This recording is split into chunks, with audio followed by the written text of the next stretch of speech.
Ang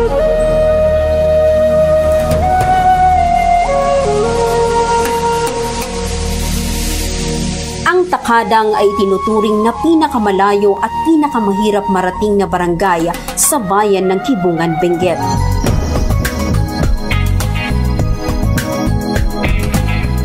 Tinatayang aabot sa 1,588 meters above sea level ang taas nito. Ayon sa 2020 census, nasa mahigit 1,600 katao ang naninirahan dito, katumbas ng 9.71% ng kabuang populasyon ng Kibungan.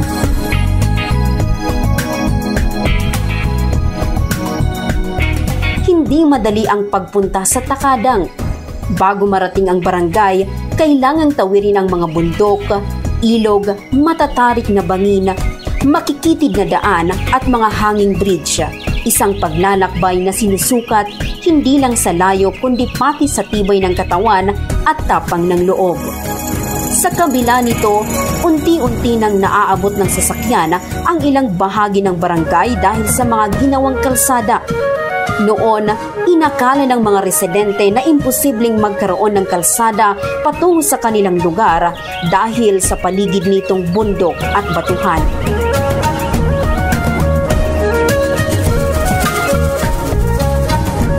Ngunit sa paglipas ng maraming taon, muli silang nabuhayan ng pag-asa.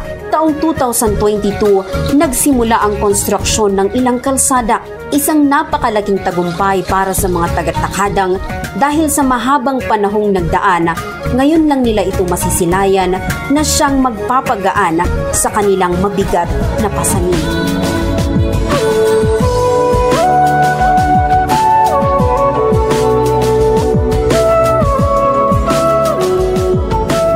Dati, kinakailangang maglakad ng mahigit 8 oras o minsan ay abutin ng 1 hanggang 2 araw bago makarating sa sentro ng Kibungan at iba pang kalapit na bayan. Pero ngayon, dahil sa mga kalsadang naipagawa, mas napadali na ang biyahe. Bagamat hindi pa rin naaabot ng sasakyan ang lahat ng bahagi ng Takadang, malaking ginhawa ito sa mga residente, lalo na sa aspeto ng kalusugan, edukasyon, paghahatid ng pangunahing pangangailangan at emerhensya. Hindi na nila kailangang buhatin ang mabibigat na materyales at produkto dahil maaari na itong isakay sa sasakyan. Gayunpaman, nananatiling kailangang lakarin pa rin ang ilang bahagi ng barangay, lalo na ang mga malalayong sityo. Isa itong hamon na may kapalit namang gantimpala, ang masilayan ang likas na ganda ng kalikasan.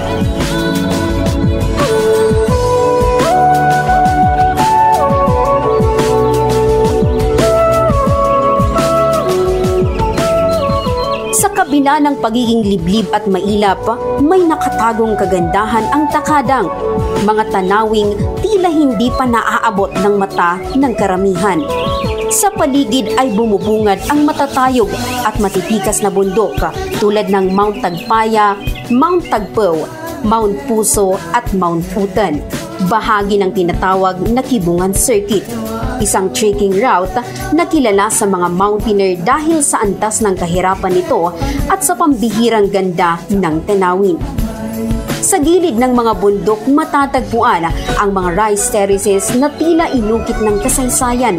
Ang Lesang, Batangan, Walayan, Kulang, Lanipaw, Dampag at Tanap ay ilan lamang sa mga ito. Patunay ang mga ito sa kasipagan, galing at tiyaga ng mga lokal sa pagsasaka kahit sa matirik at batuhing lupain.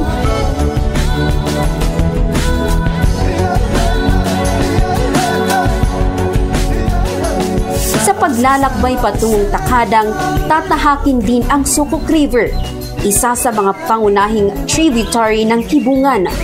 Sa gitna ng katahimikan ng kalikasan, maririnig ang lagaslas ng mga talon, ang tinaguriang Crying Mountains, mga batong tila lumuluha, isang paalala na ang kalikasan ay nasasaktan kapag pinapabayaan.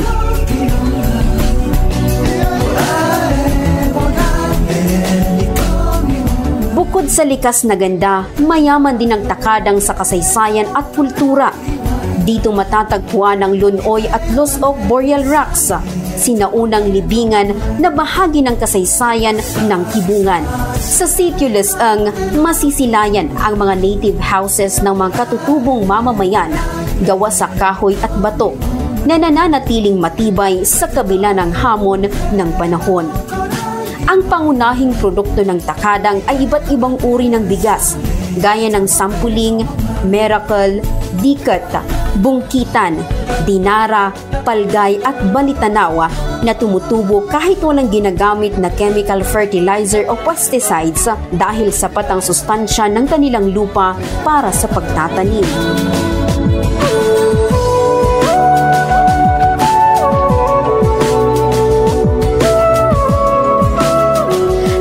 Sa natatanging ganda at mayamang kultura ng Takadang, dumarami ang mga turistang dumadayo rito. Mga hiker at trekker na handang maglakbay ng malayo upang maranasan ang katahimikan, kagandahan at malalim na koneksyon sa kalikasan.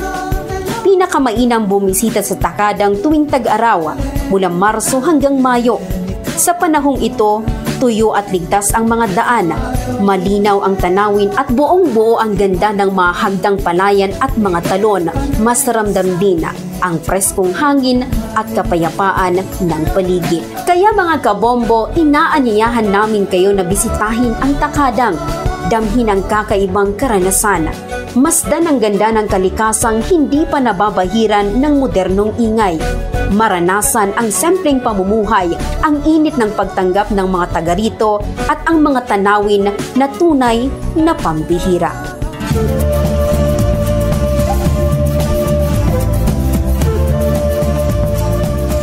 Para sa travel segment ng Good Morning Philippines, ako, si Bombo Karasakyaten, para sa Bombo Radio Philippines, the #1 and most trusted source of news and information, Basta Radyo Bombo!